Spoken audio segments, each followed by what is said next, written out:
कि काफ़ी सारे फेमस सेलिब्रिटीज़ ने अपनी सोल मतलब अपनी आत्मा उन्होंने इल्यूमिनाटी को बेची फेमस होने के लिए।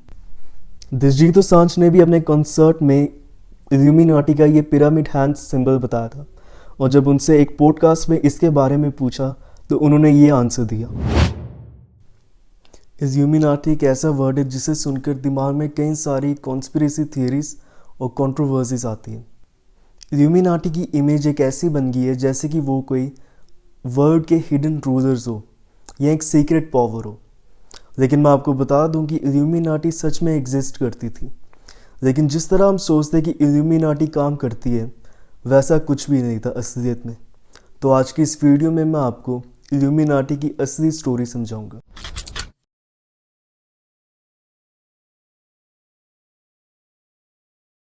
लेकिन उससे पहले आप मेरे चैनल को सब्सक्राइब कर देना और बेल आइकन दबा देना। तो ये कहानी शुरू होती है 1776 में, जहाँ बेवेरिया के इंगोस्लैट जो कि प्रेजेंट डे जर्मनी में आता है, वहाँ पर एक प्रोफेसर होते थे फिलोसफी एंड लॉ के, जिनका नाम था एडम वीयरस्पॉट, जिन्होंने इल्यूमिनाटी को फाउंड किया था। उस टाइम यूरोप में कैथोलिक चर्च और मोनार्की का काफ़ी ज़्यादा इन्फ्लुएंस था हर चीज़ के ऊपर, चाहे वो एजुकेशन हो, रीज़न हो, साइंस हो या फ्रीडम ऑफ थॉट। और अगर हम एडम की बात करें तो उनकी जो थिंकिंग थी वो इससे बिल्कुल उल्टी थी। वो इनलाइटनमेंट के आइडियाज़ पे ज़्यादा विश्वास करते थे। अगर मैं आपको इनलाइटनमेंट सिंपल वर्ड्स में समझाऊँ तो ये उस टाइम की एक तरह की मूवमेंट या थियोरी थी जो कि रेडिकल थिंकिंग, साइंस और प्योर रीज़न को ज़्यादा बिलीफ और प्रायोरिटाइज करती थी, ना कि ब्लाइंड फेथ और अथॉरिटी पे। इल्यूमिनाटी का मेन पर्पस था सुपरस्टिशन और पावर अब्यूज से फाइट करना, रैशनल थिंकिंग और साइंस को प्रमोट करना, लोगों को जस्टिस और मोरालिटी के ऊपर एजुकेशन देना, रिलीजन और पॉलिटिकल ऑपरेशन को एक्सपोज करना और उसे अपोज करना, और इक्वालिटी और फ्रीडम स्प्रेड करना। अगर मैं आपको सिंपल वर्ड्स में समझाऊँ तो इल्यूमिनाटी एक ऐसी सोसाइटी बनाना चाहती थी जिसका बेस रेडिकल थिंकिंग पे हो, ना कि किसी ब्लाइंड फेथ पे। तो अब मैं आपको बताऊंगा कि ये सोसाइटी काम किस तरह करती थी।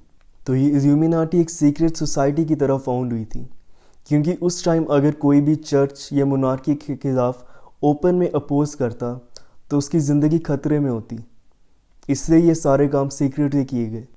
इस सोसाइटी का कोई भी मेंबर अपने असली नाम कभी भी यूज़ नहीं करता था।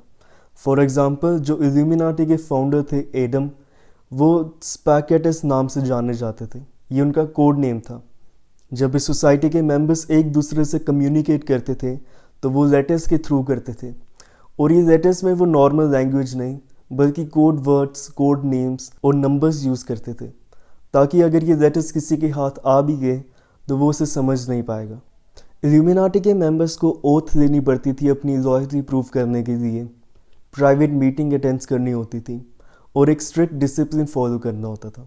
और जो इल्यूमिनाटी का सिंबल था वो था द ऑल सीइंग आई, जो सिंबलाइज करता था नॉलेज को और इनलाइटनमेंट को। और ये सोसाइटी एक पिरामिड स्ट्रक्चर को फॉलो करती थी।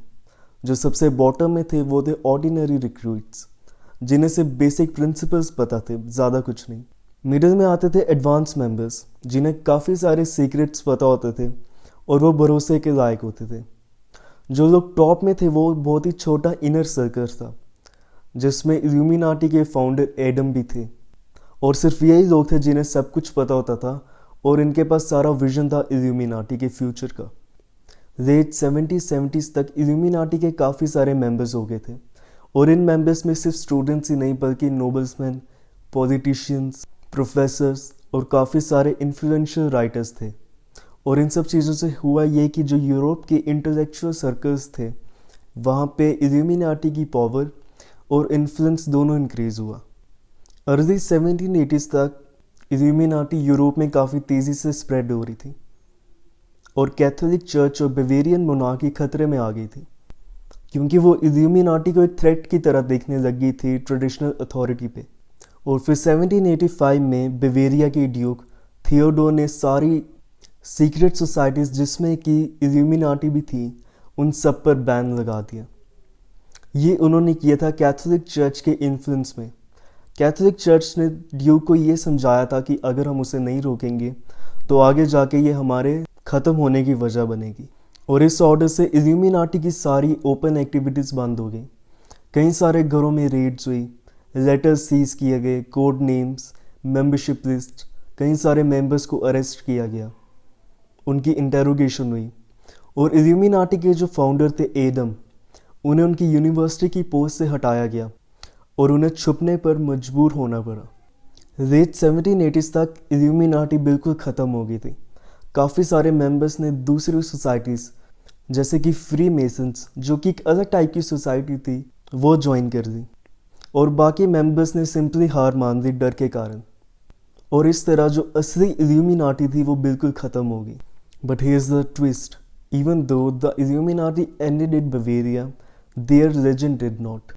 रूमर्स फैलने लगी कि इल्यूमिनाटी किसी तरह बच गए और वो अभी भी सीक्रेटली ऑपरेट करते हैं और सभी वॉर्स, रेवोल्यूशंस या मेजर वर्ल्ड इवेंट्स के पीछे वही है। 1789 में फ्रेंच रेवोल्यूशन हुआ, मोनार्की को हटा दिया गया और चर्च की कई सारी पावर्स चली गई।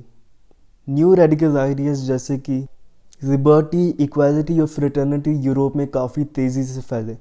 यूरोप में किंग्स, चर्च और नोबल्स ये सब देख कर डर गए और सब यही पूछ रहे थे कि ये सब करवा कौन रहा है।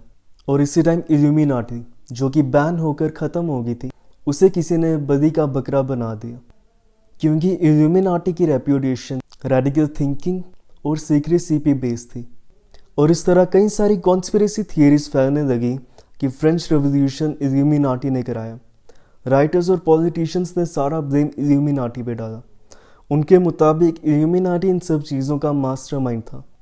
काफ़ी सारी बुक्स और पैम्फलेट्स छपने लगे जिसमें सीधा सीधा सारा कसूर इल्यूमिनाटी पे डाल दिया गया।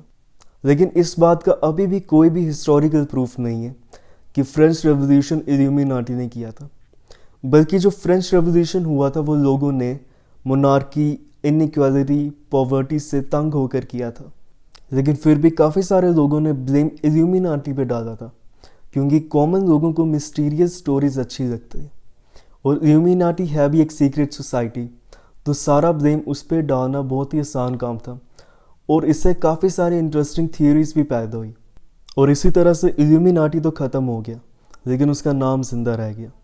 1797 में ऑगस्टिन बैरियल ने अपनी बुक में ये क्लेम किया था कि इल्यूमिनाटी मोनार्की और चर्च को डिस्ट्रॉय करना चाहती है, लेकिन ये सिर्फ एक क्लेम था, इसका कोई भी प्रूफ नहीं था और ना ही वो इसका प्रूफ दे पाए।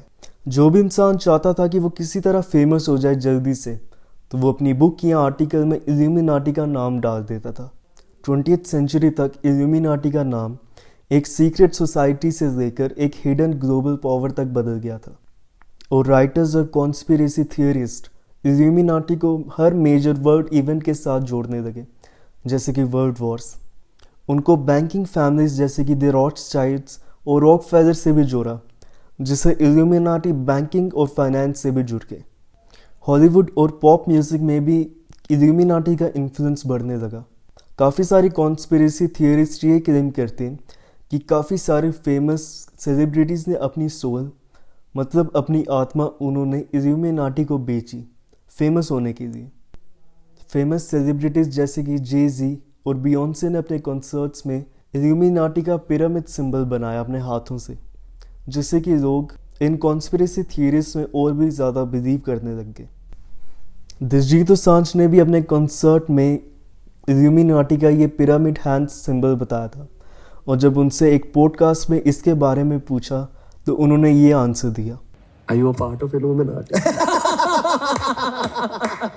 भाई इसके तो वैसे मेरे को अगर मैं लिखने जाऊँ ना तो अंग्रेजी के स्पेलिंग भी मेरे पूरे ना हो। What is Illuminati? वो जो था वो क्राउन चक्र और थर्ड आई की बात थी, वो इल्यूमिनाटी की बात नहीं जी। और आप समझ रहे हो कि मैं किसी ऐसी संस्था का हिस्से हूँ जो लेट 20th सेंचुरी तक ये थियरी सॉलिडिफाई हो गई थी कि इल्यूमिनाटी एक न्यू वर्ल्ड ऑर्डर है और बैंकिंग, वॉर्स, पॉलिटिक्स और कल्चर सिर्फ एक सीक्रेट ग्रुप कंट्रोल करता है जो कि इल्यूमिनाटी है। लेकिन एक बात तो सच है कि इल्यूमिनाटी नाम अब अमर हो गया। किसी भी चीज़ को अगर इंटरेस्टिंग बनाना हो तो उसके साथ बस इल्यूमिनाटी वर्ड को जोड़ दो। मैंने आपको अभी जितनी भी स्टोरीज बताई जिसमें इल्यूमिनाटी लिंक्ड है वो सिर्फ क्लेम है या हिस्टोरिकल स्टोरीज। इनमें से अभी भी कोई भी बात प्रूफ नहीं हो सकी। तो अगर आपको ये वीडियो अच्छी लगे तो उसे लाइक कर देना और चैनल को सब्सक्राइब कर देना। Thank you.